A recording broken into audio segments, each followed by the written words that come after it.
जय भोलेनाथ, जय मिथिला, हर महादेव।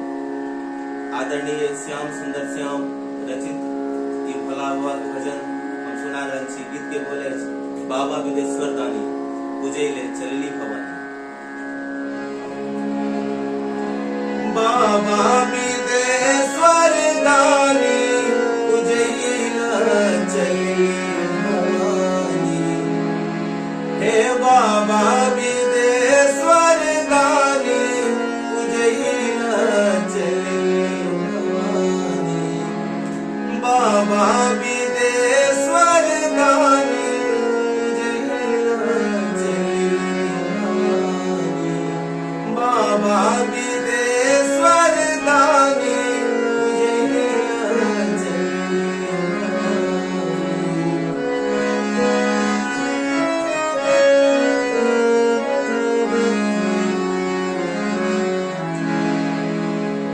कार्तिक गणेश भैरव विश्वकर्मा। कार्तिक गणेश भैरव विश्वकर्मा। नंदी कुबेर संग सुमिरत जगन्मा। नंदी कुबेर संग सुमिरत जगन्मा।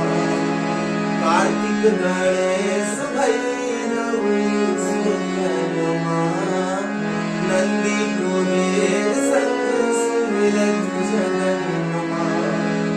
हृदय बसोले अंतर्यामी पूजैले चलली भवानी। हृदय बसोले अंतर्यामी पूजैले चलली भवानी। बाबा विदेश्वर दानी पूजैले चलली भवानी।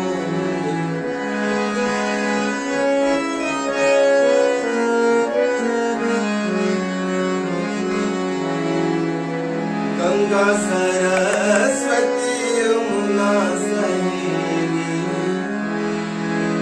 गंगा सरस्वती यमुना सहेली। गोमती गोदावरी से मुसंगेली। गोमती गोदावरी से मुसंगेली।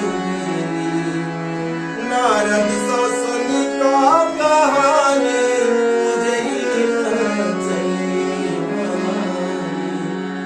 नारद सो बुझी का कहानी पूजैले चलली भवानी। बाबा विदेश्वर दानी पूजैले चलली भवानी।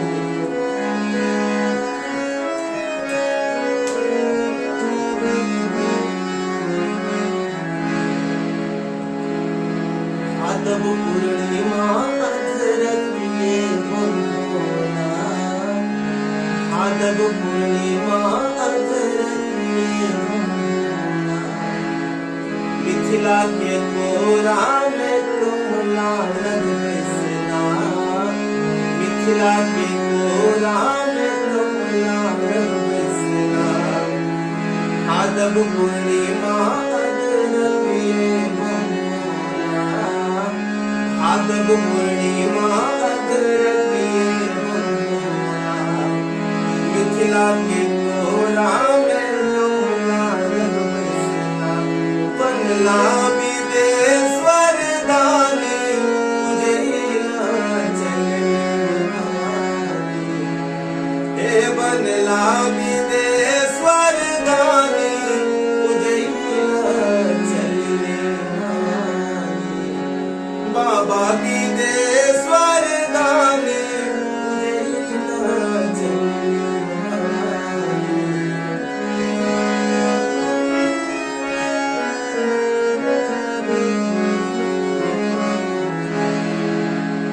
कमला नहा श्याम जल भर कल्याणी।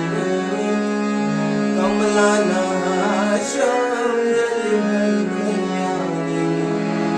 परिक्रमा करी पूजत भवानी। परिक्रमा करी पूजत भवानी।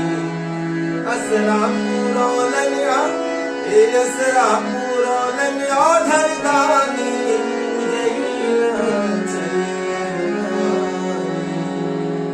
असरा पुरवलं